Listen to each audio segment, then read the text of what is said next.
GM. Today I want to talk about over-trading, and what it really means. There's no real definitions, no clear way to describe over-trading.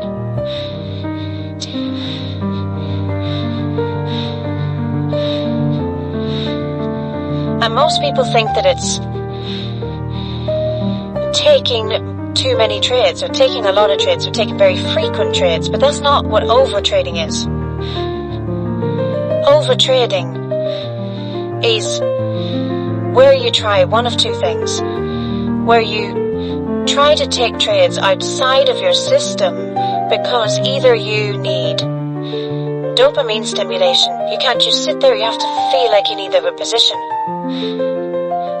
Or you're allowing your discretionary bias to take over and you're acting on emotion. Or any other reason that takes you outside of your system rules. That's over-trading. It doesn't matter if you do one trade in a week. If that one trade was not per your rules, not per your process, not per your system, that's over-trading. Similarly, you could take 10 trades in a day and it not be over-trading as long as you're following your process. So don't fall into the trap of frequency with over-trading. Very much depends on what your system is. If you're a position trader who takes multi-month swings, well, if you take 3 trades in a week, that could be over-trading. Right? It's all about your process. Now, the second way, the over-trading element. First of which will be, you can over-trade by breaking your rules. You can also over-trade by altering your approach to the trades. This is very important. If you have a fixed risk level, which you must, as a trader, you must define your risk before you enter it. So let's say you trade 2% portfolio in every trade,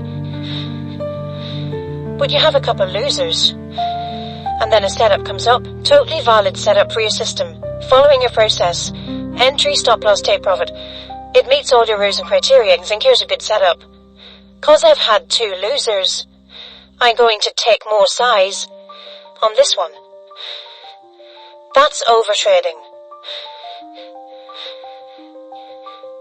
You are not being objective, you are allowing previous results to affect your next trade. Every single trade lives in a vacuum, it is alone, it is on its own, it is discrete. Nothing exists before it, nothing exists after it. One trade at a time.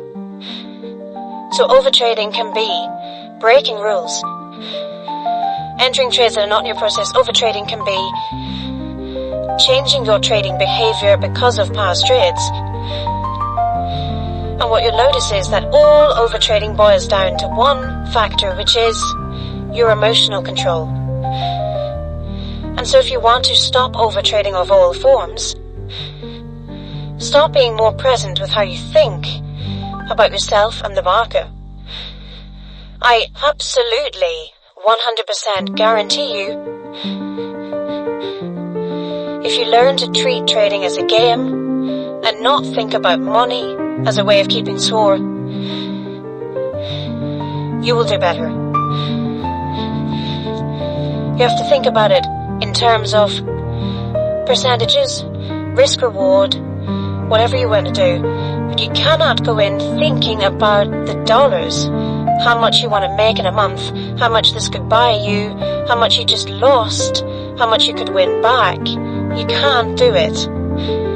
Because everything I said before, it all stems from that. Over-trading 100% stems from somebody who is outcome focused instead of process focused. And if you're outcome focused, it means you're thinking on the reward, not the process.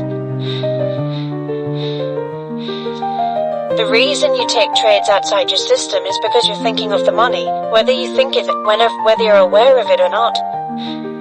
That's true. If you take any trade outside your process, it's because money is on your mind somewhere. Because either you want to make more money faster, either you want to get back money you lost, either you're overconfident and think you can make more money, with doubling up or tripling or changing or whatever. It all comes from money, no matter what bullshit you tell yourself. It all comes from that desire for money.